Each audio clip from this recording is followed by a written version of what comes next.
Hello and welcome to Minip, your fantasy sports community. I'm your host, Blake, coach of Youngy's Yaks, and joined by Clinton. I'm coach of Dash's Dogs.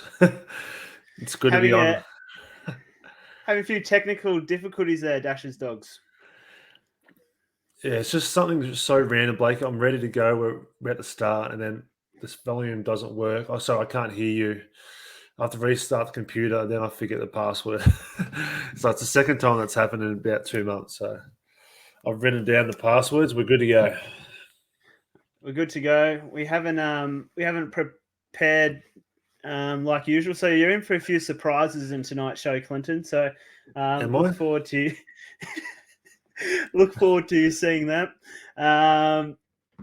Thank you to anyone who subscribed or liked the channel over the last week. Make sure you check out Apple and Spotify podcasts as well if you like to listen to us on your drive into work rather than going through YouTube. Train This to work. morning, train to work, yeah. However you like to do your daily commute. This morning I posted a Twitter question like I do each Wednesday morning now, Clinton. It's a new thing I've been doing. And the quiz question was, in 2014 on this date, North Melbourne played against the Demons. And who scored the most Supercoach points for their respective sides? Did you care to take a guess at that, Clinton? My guess would be Zeeble and Melbourne. Nathan Jones. Not a bad guess was Zeeble. He scored 122 points, and Jones scored 96. But the most for Melbourne, which a lot of people shockingly got, there wasn't many other guesses. So I don't know if there's a bit of cheating going on, Clinton. Bernie Vince scored 162 points that day. People just miraculously remember that Bernie Vince was on fire 8 years ago. And the other one was, my favorite comment was, I have no idea, but I'll guess Bernie Vince and Levi Greenwood. Levi Greenwood scored 134, just beating Boomer Harvey by 3 points. So thank you to anyone who joined in that, even though there's some suspicious answers in that one.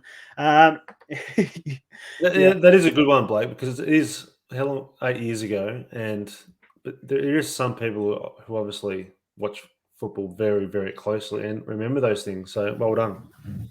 Yep, well done. 8 years ago on this date. You remember the Supercoach points of Levi Greenwood. Yep. Let's get into a round review of round 14, Clinton.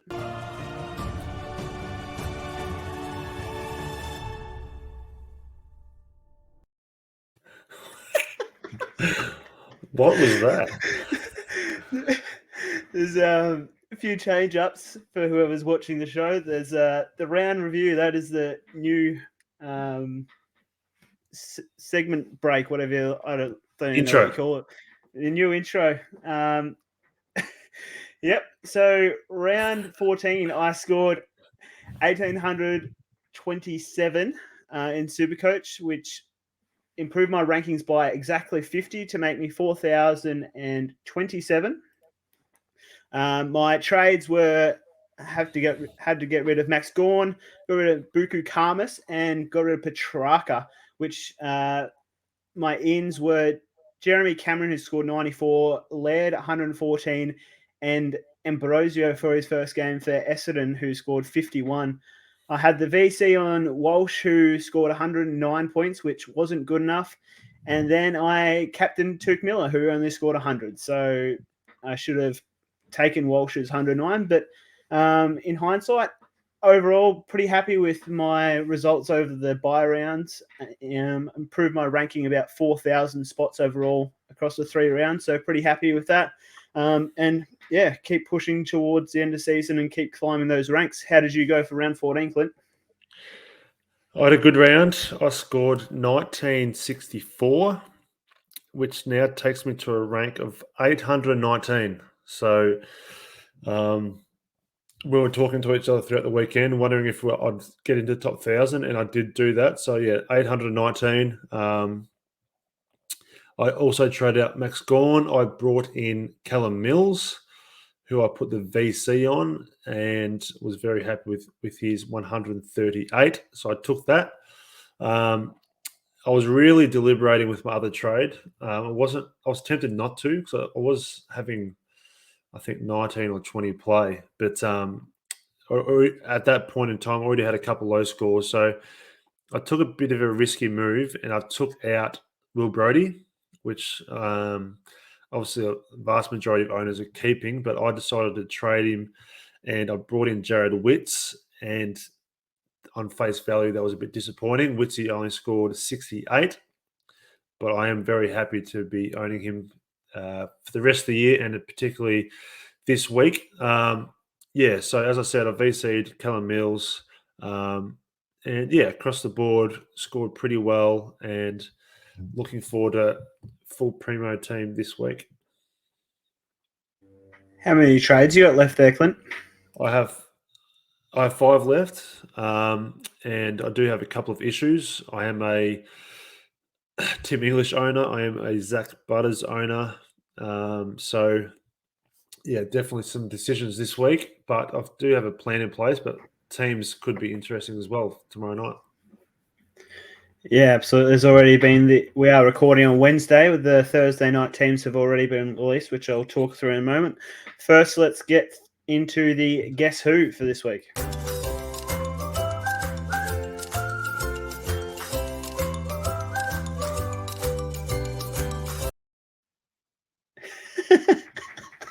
There's a bit going on there in the intro videos tonight. A bit of warning too. I think there's some of them are a bit loud, so you'll discover that for yourself which ones are a bit loud. But just a warning in advance. Yeah. Last week, the Guess Who was on Jeremy Cameron, who I brought into my side. He scored 94. Was expecting a few more points against West Coast, but unfortunately, he still has North Melbourne to play in 2 weeks. But would have liked a few more points from Jeremy Cameron last week. This week for Guess Who, Clinton. I'm ready. This player has scored above 150 this season already against West Coast Eagles. Stop. In his last... Taylor Walker. I'll read the rest of it. You are correct. Yes. That's the name of the game, isn't it? I'm guessing who it is. Yep, that's how it's played. So the in the rest, so he's in his last 9 games of this year, Clinton. He plays against West Coast again, and he also plays against North Melbourne twice. He's only currently sitting in 1% of teams, and he's the 10th highest averaging forward for this season. Any consideration to Taylor Walker? It is quite funny that you've brought his name up because I'm looking at keeping Tim English. I'm looking at trading Zach Butters. And I was going through a long list of forwards and I was actually messaging Azza, one of our patrons, talking about different names. And this morning I just sent him a GIF of Taylor Walker. So I sort of, in my own head, I'd settled that it's very likely that I'm going to bring him in. A lot of people are bringing in Luke Jackson, Isaac Heaney, those types of players. But I've actually, at this point in time, I think I'm bringing Taylor Walker into my team. So there you go. We haven't talked about Supercoach prior to the show, Clinton. That this is getting quite freakish. His average is 99. His average is 99. And is most likely coming into my team, by the way, as well. Just adding to what there's 2 different things on it. There's 9 games left. There's only looking at those 2. There's only 2 games which you think he'd have difficult games, and that's Melbourne in 2 weeks' time, and then there's Sydney in Sydney. But besides that, you'd think he's a good chance to score well. The 2 other potentially things to consider is he's, I think, eyeing off a potential move to a different club. I don't know this for sure, but like how he's trying to play well to get a contract elsewhere. And then the other thing is that Adelaide, they may be changing things up, and who knows what that'll mean for him. So if they think he's moving on next year, what does that mean for him? But he's someone I'm very, very interested in. So it's quite coincidental that you put that name up. We're on the same wavelength there, Clinton. Let's get into our bold predict. This might be one of the ones that's a bit loud. Bold predictions.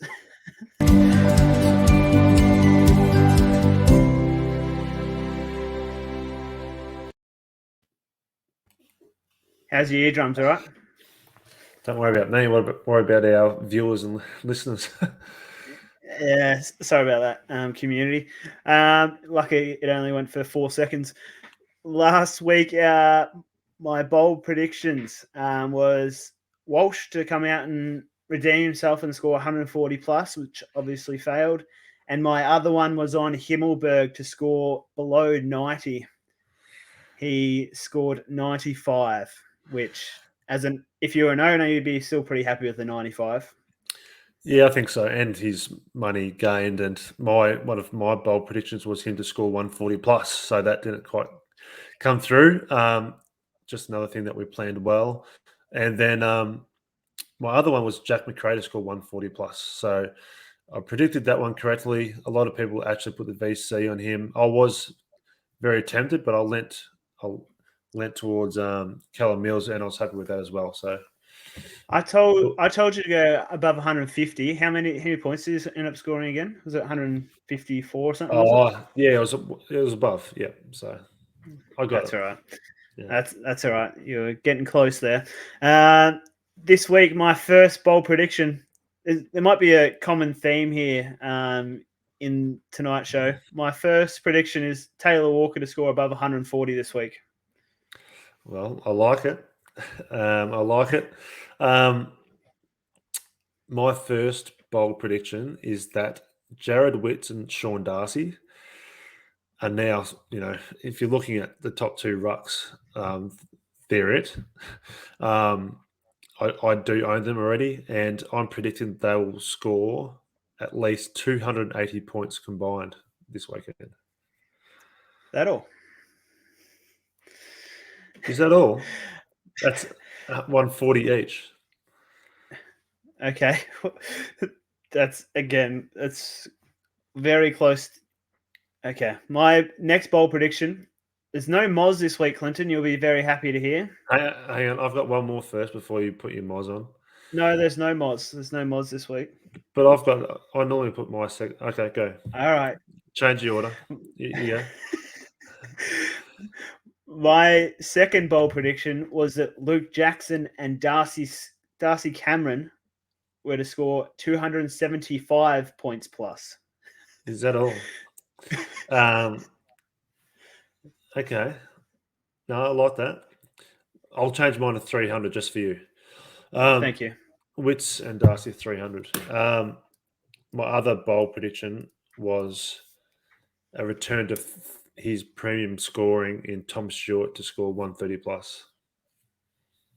Is he playing down in Geelong, is he? He's playing Richmond. They are playing the MCG, I believe. Okay. If it was at Geelong, I wouldn't have said it was very bold, but no, good call. Let's get into. You'll be glad to hear there's no intro video. Some whispers for this week.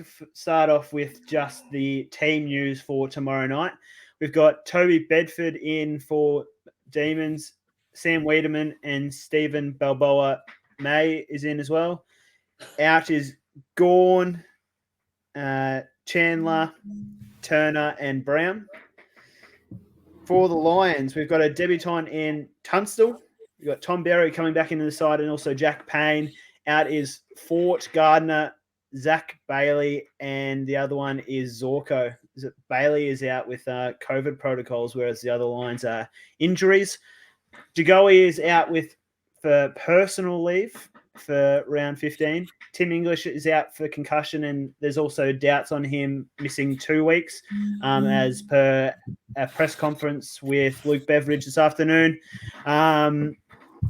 The Hawthorn debutant, Clinton, help me with the pronunciation there. James Blank. Thank you, James Blank. He is playing his first game, 102k defender.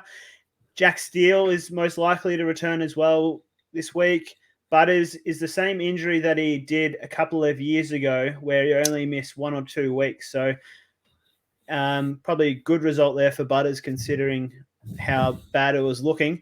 And Joel Jeffrey, rookie for Gold Coast, is also going to miss a few weeks there. So if you're looking for bench coverage, he's also out for this week. So a few whispers there for you, Clinton.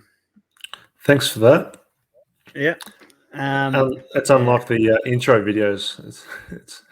They were loud. Now you're whispering. Community questions for this week.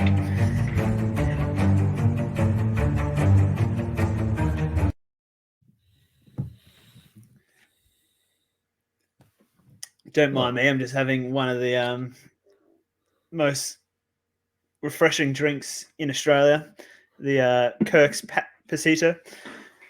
Community questions for this week. The main issue is the ruck department, Clinton, with English out. Bruce is out for suspension, not due to his ankle injury, which meant he's low scoring from round 14. And Teakle as well, who people were hoping to use as coverage, is also out. Do you reckon you've got the best ruck combo there, Clinton, in Darcy and Witts? I think definitely in the short term that is the ideal setup. Witsy's played all year and scored well until last weekend, and Darcy has been a bit hit or miss, but I think hopefully a week off has done him well. All will depend if he's solo, but I think they're the two that you'd want at the moment. And then, obviously a lot of people have English, Teakle, and Bruce. If you've owned him all year, you'd be pulling your hair out at this point in time. But all depends. Everyone, as usual, depends on your trades, what you're trying to get. But Bruce is surely is at that point where you want to move him on. Just a bit of advice, for example, with me, and this depends on your forward bench as well. But for example, I'm leaving Tim English on my ruck bench. I'm not going to trade him, even if it is 2 weeks. I'm thinking about keeping him. I'm going to have Teakle in my forwards, and that way I'll be having 2 forward line players that I can sort of loop with Teakle, because English is playing Friday night, which will lock him out. So between that whole English and Teakle swing, that allows you to sort of Teakle plays, or Port Adelaide play the last game of the round. So that's just something to be mindful of, that if you keep it English, just be aware that he gets locked out. I'm going to be fortunate to have 2 forward line rookies that I can sort of loop on. So in short, Witts and Darcy is what you want. And yeah, it's tricky. If you end up with English, Bruce, Teakle in your ruck department, you're in a bit of a strife for this week. But that's why so many are looking towards Luke Jackson. Todd Goldstein's been mentioned, but Jackson's an interesting one. I'm tempted, but I think I don't need him in the rucks as such. So I'm leaning towards a forward instead. If you had plenty of trades up your sleeve, would you be looking to move on English, considering the issues he's had previously with concussion? I think last time when he had a concussion against GWS last year, he missed like 4 weeks. Yeah, that was more of a severe one. But who knows what he's been like the last week. But if I did have lots of trades, yes, I would be very tempted. But for the most part, a lot of people have 5, 6, 7 trades left. So, if you have 7 above, I would be very tempted to move him on. But no, I'm not in that situation. And everyone will be holding Teakle as a looping option from now on as well? There's no point trading him, no. So, you'd rather trade out English in that situation, or Bruce, whoever else. But Tickle, a lot of people brought in. He's injured. You just keep him now. Yeah. The other one is Zach Butters. Would you be looking to trade him or hold him if you, let's say you had 6 trades left? Would you be looking to trade him regardless of his injury? I think so. There's every chance if he just misses 1 or 2, when he comes back, he won't be at his best. Like, the unfortunate thing is he played so well on the weekend for the first quarter, then the injury happened. So I think, yeah, I'd definitely trade, and I think now's the right time to try and find that right player. And depends if you can swing it for a ruckman or a midfielder. So it opens up a lot of opportunities, and for me, he's very likely to go. But believe it or not, like as I said earlier, like I've got Judson Clark on my forward bench. I'm going to have the emergency on him. If he somehow pulls out a really big score, there's a chance I may, if Roses comes back in for Gold Coast, I may just back him in. And yeah, so there's a small chance I might keep Butters because I could just see what happens next week. But if Clark stays in the team and doesn't score well, I'll be trading out Butters for sure. Yeah, in most teams, he's probably one of the last upgrade options anyway. So you'd probably be looking to move him on. Based on his scoring of 95 from last week, is Himmelberg still a viable option? And also, McVeigh, the GWS coach today, said that they could use him in any position, any week going forward. I think those who got him 2 weeks ago, it's been a genius move. If you brought him in last week, I think it still worked out okay. I wouldn't bring him in this week, is my answer. There's a lot of doubt. Potentially Phil Davis is coming back in. He's very good in the back line, but there's every chance he gets moved back forward. There's every chance he plays some ruck time. So I wouldn't bring him in this week, no. I think there's other players that are, for the rest of the season, safer picks as of this week. How many trades do you recommend having from now on, Clinton? If you're in the same boat as me, if you had 4 trades left and you had the issues of Butters, Bruce, English, would you be burning through your trades to keep trying to field a team each week, or would you be holding on to them with the likes of Butters potentially only missing 1 week? I think ideally, it depends what you're playing for. And if you're trying to win some leagues or you're trying to still get the highest position possible, yeah, it'd be very risky to go below 4 at this point, just trying to trade out players who are potentially out for 1 week. So, yeah, it's a tricky one. I wouldn't. Yeah, I wouldn't want to be going down to 1 or 2 trades in the next 1 or 2 weeks. So, yeah, if that means playing this week with 1 donut, I think I'd rather do that than burn a couple of trades now, because give it another week. See, English could come back, Butters could be back in just 1. Yeah, who knows? So I wouldn't go down to 3 or below at this stage. I'd say Yeah, as I said, it depends what you're playing for. Yeah, the best. It shouldn't be really too many. You should be trying to get as many premiums in as you can. But best rookie options for this week, Clinton. Well, yeah, I don't know really. Did you even look at it, considering you should be trying to get in premiums? Well, yeah, I've mentioned Judson Clark already. Like, I don't think you'd bring him in this week because he's a chance he doesn't even play this week, but hopefully he does for my team's sake. But yeah, there's a couple of defensive rookies that are there if people need to downgrade, and D'Ambrosio looks really good, but I think he's in jeopardy of not keeping his spot. You're the Essendon man, and Patrick Parnell was very impressive. He got hurt midway through the game, and I honestly think that he's a quality player. So in normal circumstances, circumstances, I'll be wanting to bring him in. But at this stage of the year, I don't think I need to. So I don't want to burn on a trade.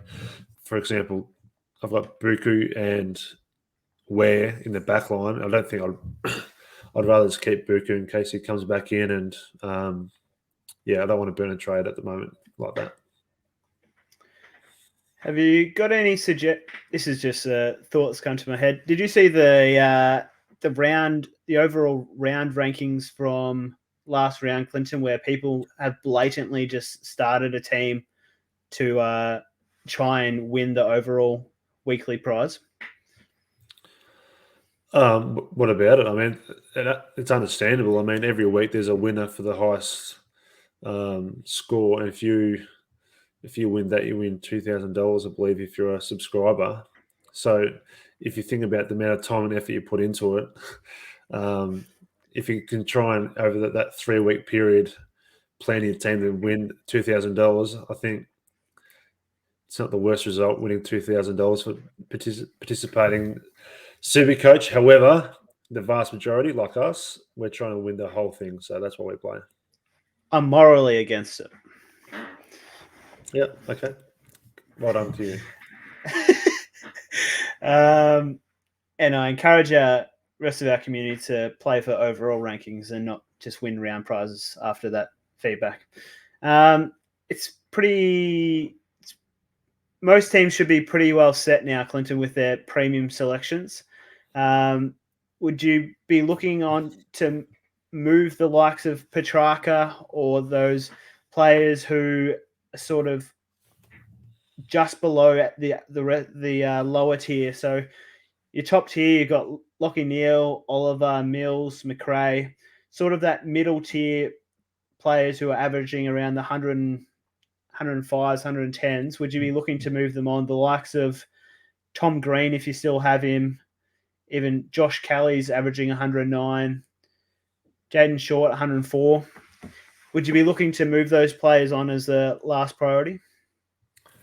Depends on your trades, Blake. Obviously, and I know you said you moved Petrarca on last week. For me, that was a bit of a silly decision, but I think if they're obviously luxury trades. If we're talking about burning trades and running out of trades in a few weeks' time, well, I think those are the decisions that will come back and bite you. Those type of decisions. So I know right now, yes, I prefer Jordan Dawson in the back line compared to Jaden Short, but I brought in Short about 6 weeks ago. That's what I've chosen, and that's what happens. I'll only do that if there's an injury. So I'm better. Yeah, each week, if it's a matter of 5 to 10 points, that won't make up for a donut or something in about a month's time. So I wouldn't be trading those types of players unless you've had still somehow got lots of trades and you're eager to get a top premium in. So you're pretty much just trading out injured players, saving those trades to trade out injured players from now on. Or, I think, or leaving it to very late with one or two. Yeah, I mean, you're trying to get the best players you can, and I mean, I wouldn't be stuffing around too much with those small gains of, like, for example, Petrarca. I'm expecting a massive turnaround in form for him. So those who've decided to trade him out because he's had a couple lower scores, he's gone down in price, and looking at his price, he doesn't come across as a premium, but a couple of big scores, and everyone will be jumping back on him. So I think backline midfield, you should be at this point pretty much set. Right now, the dilemmas are the rucks and the forward line. So I wouldn't be fiddling around too much with those little side swaps. Yeah, it got me by moving Petrarca to lead last week. It got me 74 points, but it could mean I have a donut for the last 2 rounds, or the last few rounds. So I'm just hoping my team is durable. That's all the questions we had from the community. Clinton, was there anything further you want to add before we get into our trade plans? No, it's all good, Blake. All right, very good.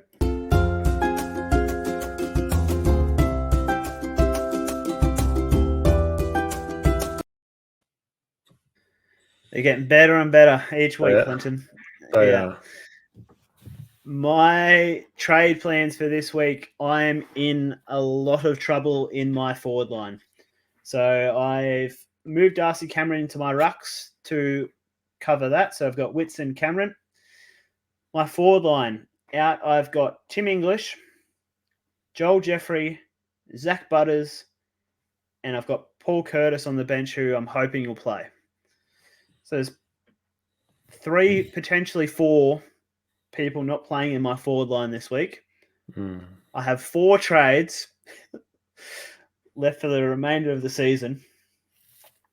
My current trade plan is to move Zach Butters to Tex Walker. Hope Paul Curtis plays so I can at least field a full team. Good luck. So you had Tickle as well, did you? Tickle is my R3, yes. Yeah. But I will. There's not too much point moving Tickle to my forward line as a looping option because there's nothing to loop on my bench. I'm in a lot of trouble. Yeah, sounds like you are. It's one of those unfortunate ones. Yeah, Butters, untimely injury. English as well, obviously. Yeah, so there's a lot of people like you, Blake. So I wish you well. And yeah, it's one of those ones where, as I've said, maybe if you did a recap of the season, looking at a few of your earlier trades, you'd think maybe you should have 6 or 7 left right now. That's what it'd be. Yes, but is what it is. Good luck. Sitting here, Clinton, I've just found a solution. Okay, hit me. I just realised Zach Butters is a mid forward, and I can swap him with Ben Hobbs. So you should have known that, Blake. That's poor research. giving me false information. So now but the question is, do I still trade him? Considering he could be out for more than that, and Tex Walker will give me more points. But your biggest issue is your trades. That is my biggest issue. I've got 4 of them, and I'm just praying that Curtis plays for North Melbourne this week. My vice captain is Clayton Oliver, and my captaincy will be Rory Laird against North Melbourne. Good luck with whatever you do, Blake. Just make sure you do more research on that next time. I'm similar to you, not in terms of carnage in your forward line, but I'm considering trading at Butters. As I said earlier, there's a possibility, and it's relying on Judson Clark to stay in the team and score well, but there's a chance I don't trade. But if I do, I'll be trading at Butters. I've looked at a handful of options. I'm hearing a lot of different content creators talking about these options in terms of the forwards. I don't think I'm going to go Luke Jackson. I don't think I'm going to go Isaac Heaney. I was contemplating Mitch Duncan. He is a top of player that could return to his best form, and that's a consideration. However, I'm also leaning towards Taylor Walker. So I find it hard to believe that you actually brought that up because I was going to reveal it as my big player that I was going to bring in. I thought you were going to laugh at me. So if that is the case, we really need Tex Walker to score well this week because this is the game in Tassie versus North Melbourne. Yeah, it'll want to pay dividends this week. My VC, all week so far, I was leaning towards Lockie Neal. Melbourne don't normally put a lot of attention into Oppo mids because they're so good themselves. However, and with Gorn out and Jackson the Ruck, I thought Big O might be able to tap it down Lockie Neal's throat a bit more. But after tonight's teams and seeing Brisbane have a few out, I've got a bit more confidence that Melbourne are going to turn it on and play really well. So I'm also going to go VC Oliver, I think. And then as a backup, I might lean towards a Ruckman. And it might be a Witts or Darcy. I think they're both set for big games. Fremantle play Carlton and Gold Coast play Port with no Ruck. So that's why I'm leaning. I could go towards McRae. Bulldogs players, but no, I think I might. Hopefully, the VC gets it done tomorrow night. Yeah, I wanted to lock in my VC early as well and go that Melbourne Brisbane game rather than hoping players don't play for looping options and vice versa. Yeah, very good, Clinton. I also was considering Mitch Duncan as a forward option, so we're very much on the same wavelength there. So I look forward to seeing who you go with, and we'll post that on Twitter prior to. Probably we'll post that once that we've confirmed our trades. I won't be doing that till probably Sunday to Sunday. So yeah, and so that's why we didn't release our fantasy trades until Friday last week, because that's when we made them. Very good, Clinton. Let's get into the AFL fantasy segment.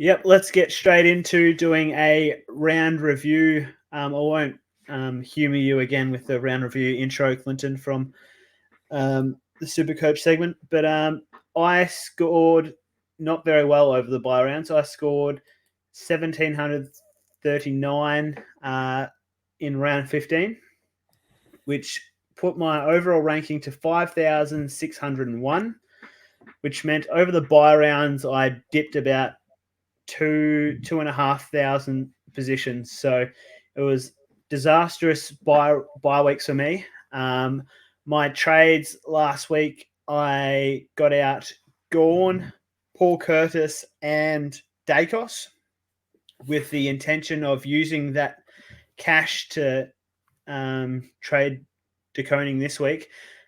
But I got in Tuke Miller, Clark for Richmond, and Whitfield.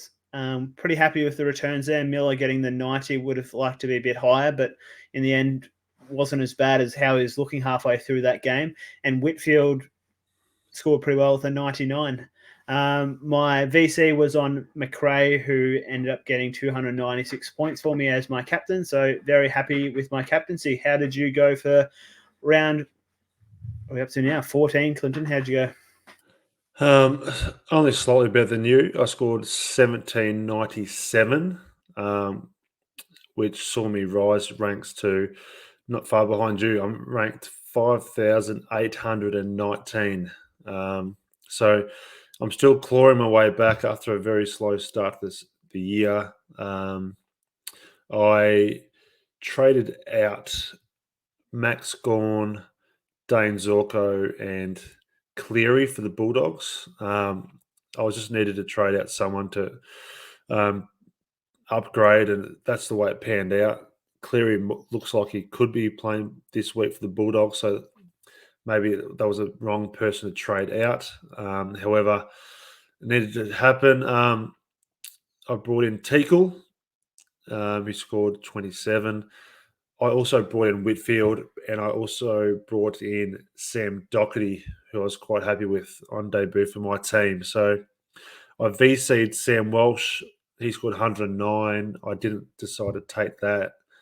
I put it on Rory Laird, and he scored 124. So I was happy with that. And yeah, slowly improving my ranks, but yeah, bit of dilemmas this week now.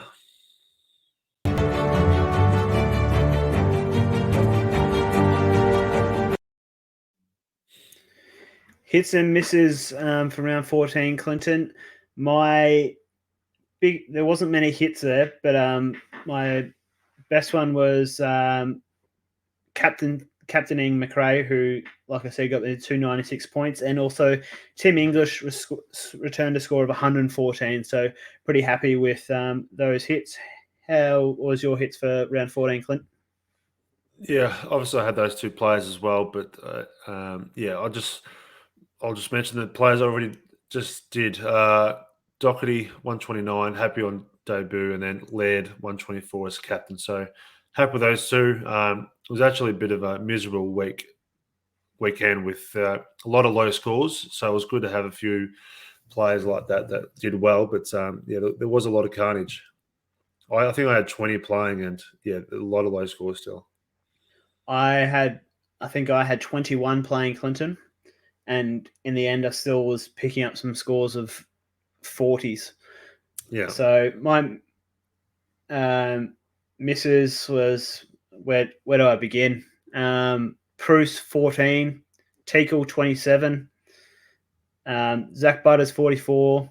You can't really blame them too much for injuries, but at the same time, Bruce needs to toughen up. Okay. Obviously there's a few injuries there. I mean, Teakle got injured, Butters got injured, Sam Durden I had, so he got injured. But for me, the main one, which was disappointing, was I needed a couple more players to step up for those reasons. And although he's a key defender, he's playing West Coast. I just wanted Sam De Koning to score a 60 minimum, but he scored 39. So for me, that was the biggest disappointing score, that the fact that he was playing West Coast and scored 39. But he's always going to be a key defender who should be on our bench. But on those weekends during the buys, we've been handy to score reasonably, but didn't happen. Yep.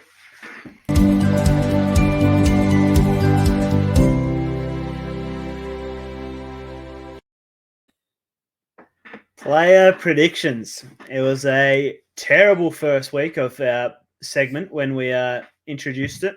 We were It's hundreds of points off, and with this week, I'm very much looking forward to totally redeemed ourselves.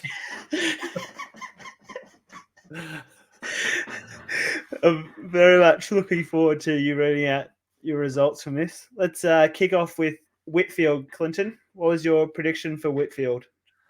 So we had 2 players each. You chose Whitfield. You said 130. Yes. I said 100, and he scored 99. So very, very happy to be 1 point off. You're 1 point off. Yep. The next player I introduced was Nick Martin, who I predicted 110. I predicted 75, and on the dot, 75. Thank you, Nick Martin. Which is unbelievable. So from 2 players, you're 1 point off predicting. Yep. Who did next player? I brought to the table Jack McRae. Yep. You predicted 125. I said 147, and he scored 148. I was 1 point off. You've got some kind of cheat code for these player predictions. The next one you introduced was Tim English, who I said would score 110. Well, you were 4 off. He scored 114, but I said 124, so I was 10 off. So combination of 12 points off those 4 players. I think that's pretty good. Yeah, for our viewers this week, if we're not promoting gambling or anything on the show, but if there's some kind of markets for Dash's players predictions, get on. Player for this week, Clinton. First one I'm going to say is Luke Jackson for tomorrow night's game against Brisbane. I think he's going to come out and score 120. Wow. I think I'm bringing him into my team for his price and the need for a ruckman. But I don't think he'll score that well. But I'm going to say I'll go 85. Okay. My next player with a similar theme against GWS, Darcy Cameron. Oh, no. We should have planned this. Yeah. It looks like we've got 3 players for this segment. We got 3 players. My prediction was 120 again. Yes, I did have this already written down, and I'm expecting a big score. I predicted his highest score of the year, so I'll go +1 from his highest. So 134 for Darcy Cameron is my prediction. That's a big score. Yeah, we should have talked about that one earlier. That's all right. Your player that you want to introduce? Callum Mills. He's been a great pick for me in fantasy. I've already got mine written down, so you can have a first number. Just quickly looking at his previous scores, I'm going to go 125. I had 132 written down. 132 for Callum. For fantasy, he's one of the ones that I've missed.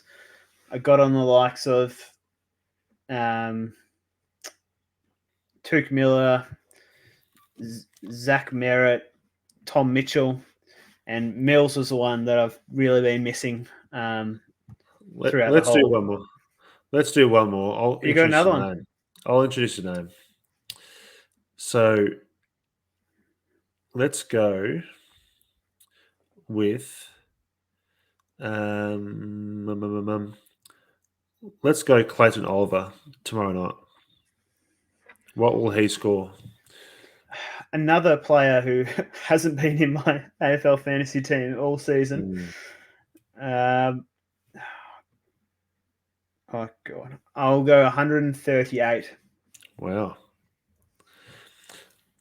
You'd think Brisbane would put a bit of attention in. As I said, I think Big O might go okay in the ruck. I'll just go 108. 108 for Clayton. There you go. All right. Not enough for a VC score. Very good. That concludes the player predictions for this week. Let's get into community questions.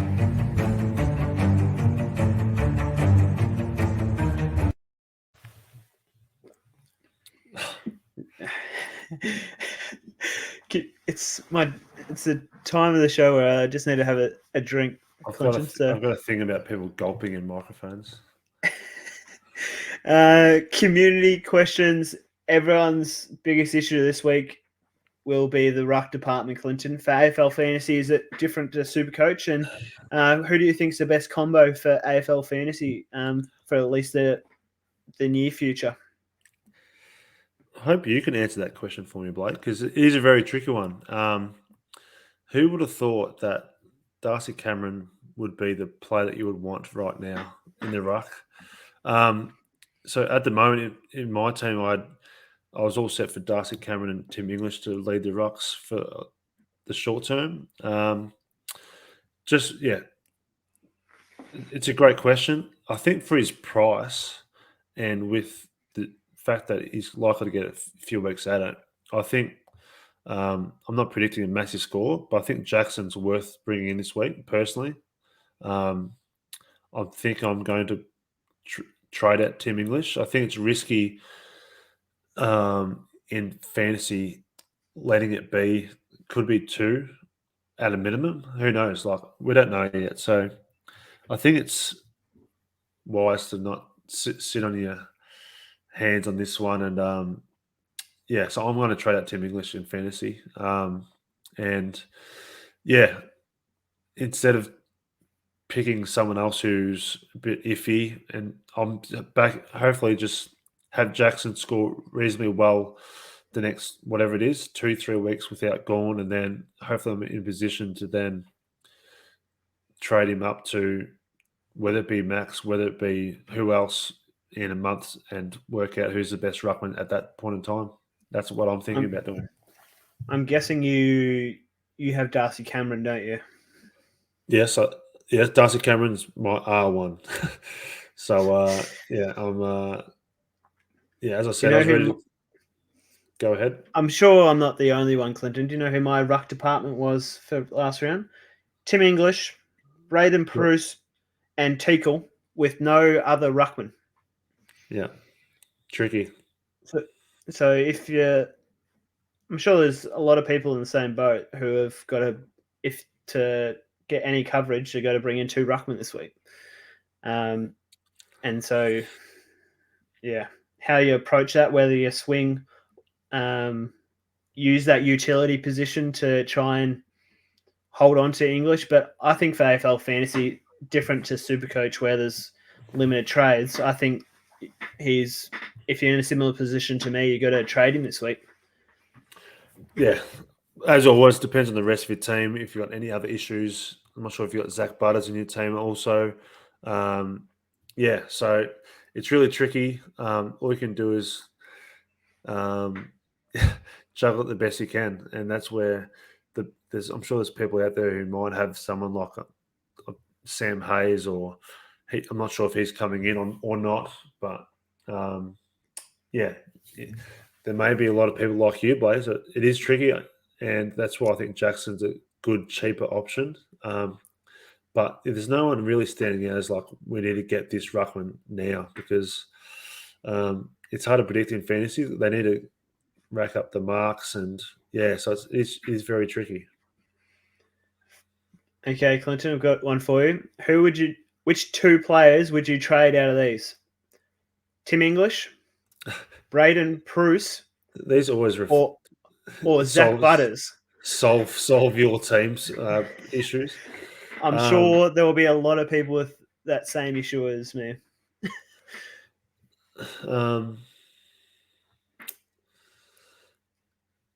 I think in the short term, it's probably what I think. Yeah, it's really tricky. I mean, Bruce, there's every chance he might just miss the one. The other two both have doubts. So depending on who's on your bench, so I think your rucks is the main issue. I'm assuming you have someone on your forward bench who could come on. So I don't know, Blake. You can sort out your own team. Stop passing on your issues to me. I'm trying to help out the community here, Clinton. I don't know. It sounds like I'm just solving your issues. I'm sure a lot of people got the same issue. Well, I think there's potential that Zach Butters that plays before Tim English. Definitely. Don't know. Good luck, Blake. Don't know why you're targeting me. There will be a lot of the community who will be asking the same question. It's pretty much every question I ask for AFL Fantasy is going to be based on how your team's based on if you've got a full premium team by now or not. Mine, I've just got to keep fixing issues each week. Ideally, I'd be looking to fix up the likes of Nick Martin or Dacos or Sam DeConing, who are sitting in everyone's team. But I think trades will just be dependent on which injuries you got to fix up this week. Absolutely. I know there's some players in my team that need to go to get me to a more premium team, and I'm eyeing off the loss of Tom Stewart, who's still decreasing in value. I don't have Jack Sinclair, so there's a couple that I'm trying to fit in my back line. But yeah, the forward line, as I said earlier, the forward line and the rucks is where all the issues are. So it's an interesting one. Everyone's teams are different, but yeah, there's a lot of dilemmas this week. So if you can field a strong 16, 17, and then fingers crossed for that last spot, I think you're going pretty well. But yeah, someone like you is in a tricky spot with that ruck situation. Is there other fallen premiums or players that you haven't got in your team that you've got your eye on if you didn't, if you weren't fixing up issues? What players do you think you've missed out on this year that you'd really like to get into your team? As I said, those two in the back line. But I upgraded the midfield pretty quickly. So I've got 8 strong premiums in the midfield. I was pretty much all set for the rucks, then all of a sudden Gorn's out, English is out. So yeah, massive span in the works for everyone who had those players. And yeah, so for me, there's still I'm looking at the forward line now, and I'm not sure how it's all going to be looking in a couple of weeks. I've got, I think, 4 or 5 strong options, but I don't know how that last spot is going to work, because ideally that was going to be the likes of Cameron and English in the forward line, but everything's been thrown out the window a bit recently. So I'm trying my best to fit it all in. Like Will Brodie was a player that I was trying to get rid of, and now he's still absolutely is a keeper in my forward line. So, yeah, I'm not too fussed about the certain players. I'm just trying to make sure I'm getting the full best 18 I can at the moment. It was 4 weeks ago that led to my demise of AFL Fantasy Clinton, where I came up with the genius idea that I'd carry 3 ruckmen throughout the bye rounds, and there was also Hugh Dixon on my bench as well. So at that stage, I brought into the team Jared Witts. So I had Gawn, Bruce, Witts, and Hugh Dixon all on my team, with the intention that I'd always have 2 premium ruckmen playing throughout the buys. Mm. Come the second week of the buys, I trade out Jared Witts because he wasn't playing that week. I traded out Witts for I traded him out for a player who ended up getting injured as well. It hasn't been very easy to watch my team slowly dismantle itself over the last 8 weeks, Clinton. But I hope our community's catching up to me and enjoying how I've crumbled while you've flourished. I haven't flourished. I'm going okay, but it's just it's one of those. Yeah, I've had a slow start to the year. Everyone's having issues now, so it's going to be quite tricky how people navigate their way through it. But all you can do is trade out wisely. Perhaps Tim English. I've said I'm trading him out. Maybe it could be still one, but it is very risky. If you hold him, then you'll be tempted to hold him again, and then before you know it, maybe 2 or 3 weeks. So, yep. Let's get into our trade plans for this week, Clinton.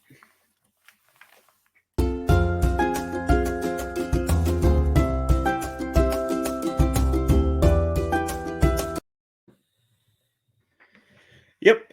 As we've just said, I need to fix up my ruck department. So the players.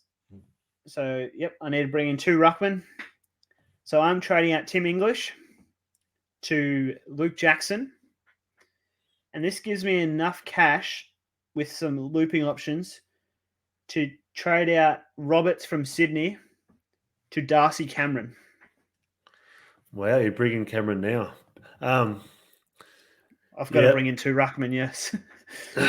No, obviously he's gone up massively in price, but I think it's a smart option. But he scores well. He's going to score well this week, so I understand that move. So good luck.